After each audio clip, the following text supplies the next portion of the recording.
Your world, your challenges, your faith. When faith within engages the world without, there's power.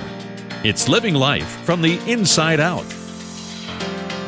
In an encouraging report on today's teenagers, the Barna Research Group paints a picture of the youngest members of Gen Z as open to new experiences and possessing a vision for a hopeful future. I'm Martha Manikas Foster, and today on Family Life's Inside Out, we're going to talk about what the research may mean for those of us past our teen years. My guest for this conversation is Barna Group Research Specialist Ashley Ekmay. Welcome, Ashley, to Inside Out.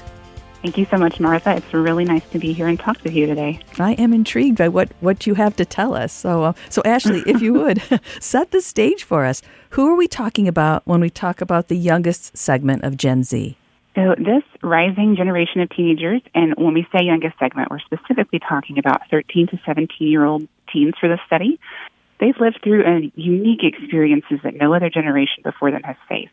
For one thing, they represent the first generation of digital natives globally, having grown up completely immersed in the age of the internet, computers, mobile devices, social media. And then two, they've also had to face some of their most formative years while navigating a global pandemic. And this has led to compounded challenges to nearly all parts of their lives: social, economic, education, mental health, to name a few. Through our research at Barna, we've gotten to study how these factors may have impacted and shaped their views of faith and the world around them. So I happened to say to my husband that I had this conversation coming up and about this optimism, and he said, like, you're kidding me. I mean, the pandemic, political rancor, difficulties even talking around a Thanksgiving table without people taking sides on almost absolutely everything. So I think that's part of what intrigues me about this. So this study by the Barna Group, the Open Generation, indicates that the teenagers around us are hopeful, as I have indicated. Does this optimism and willingness to engage with the world and its problems surprise the researchers like it surprises me, given the cultural context that they've grown up in?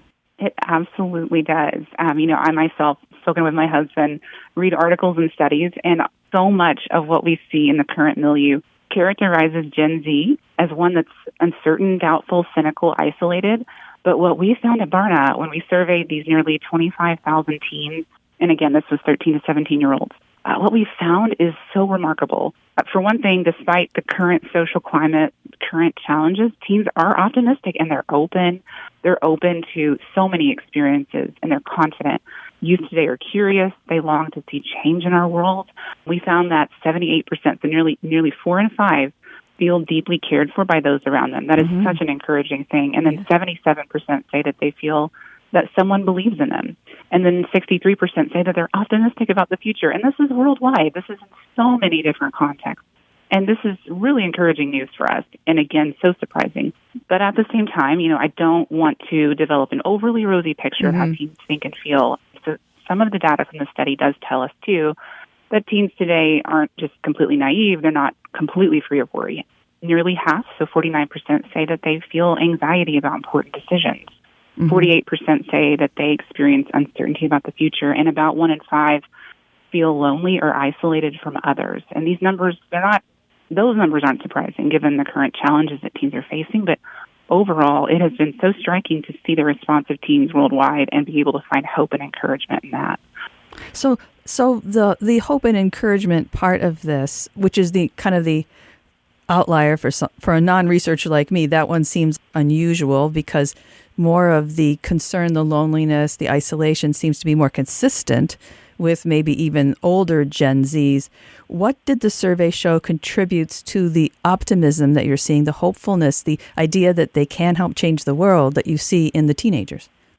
So as researchers, we unfortunately cannot say the causation behind the responses of these teens, but what we do acknowledge is that no matter what context the teen lives in, they are still in the early stages of developing their ideas, developing their character, finding out who they are. And so their openness is on some level a reflection of youth, but that fact doesn't diminish the reality of their overall optimism. And these qualities emerge, again, despite the study having been conducted during a time when teens were living through this global pandemic and some very, very fierce restrictions.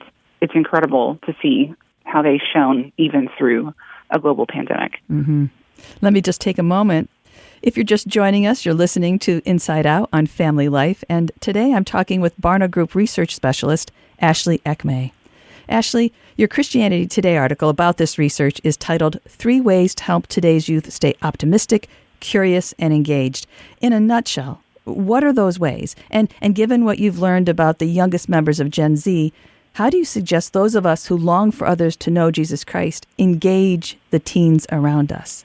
So as youth become more aware of the pressures of growing up, the realities of the world, I can suggest 3 ways that we can nurture and cultivate the teens in their spiritual lives in our lives today. Mm-hmm. So first, we can intentionally foster the kind of community where teens today can flourish. Barna's data has shown time and time again that pouring into and investing in the lives of young people plays a key role in their formation. This is especially true of teens ages 13 to 17. Uh-huh. In the Open Generation study, we found that as teens' satisfaction with their community increases, so too does the likelihood that they will say they are optimistic about the future, secure in who they are, and satisfied with their life choices. Uh-huh. And then 2, we can cultivate teens' engagement with the Bible. So what we saw in the Open Generation study is that the more teens are invested in and in community with adults in their lives, the more engaged they are with the Bible. Also, the more engaged they are with the Bible, the more likely they are to report that they are hopeful and optimistic about the world's future and that they can make a positive impact on the world. And third, we can tell teens in our lives the story of Jesus. The gospel carries this beautiful message of a God who became a man to show a world how much he loved them. And this same Jesus spoke of the importance of youth, the value of youthful innocence and earnestness, and the importance of trusted adults in the lives of young people. One of the best things adults can do as we are in community with teens is to tell the story of Jesus and of his continuing love for them and for the world. And I'll finish by saying that as today's teens grow into young adults, they will face more realities that will serve to diminish their optimism, to dim their light. Mm-hmm. All of us who play a part in the lives of these young people must help create environments where teens will flourish and grow into the children of God, who not only feel empowered to change the world, but to go on to achieve this change. Mm-hmm. Mm-hmm. Thank you very much. I do appreciate your article. Thank you very much for taking the Barna research and making it very accessible for those of us reading the Better Samaritan blog on Christianity Today. And so I appreciate you doing that and for joining me here today on Inside Out. Absolutely. Well, thank you so much, Martha, and it was wonderful to speak with you today. My guest has been Barna Group research specialist Ashley Ekmay. You can learn more about the Open Generation study and the work of the Barna Group by going online to barna.com. I'm Martha Manikas Foster with Inside Out on Family Life.